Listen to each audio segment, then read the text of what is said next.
menolak pembangunan tambang. Ya, baru satu. Ini desa Terasa bukan lahan kosong. Ini sangat pemukiman artinya tanah ada. Tidak boleh dijadikan pertambangan. Kapan-kapan dibiarkan masuk perusahaan membuka tambang di desa Terasa, maka semua perekonomian habis. Setelah habis perekonomian di sini di desa Terasa, kalau ada yang membuka tambang, habis sawah, habis jangka panjang semacam tanaman jaga, kita ini orang tempatan di dalam mau makan apa?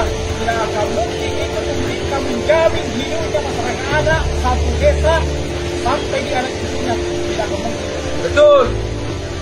Jadi bersatu ki, tolak ini tambang dan nusa supaya tidak jadi ada perusahaan masuk membongkar tambang di desa Terasa.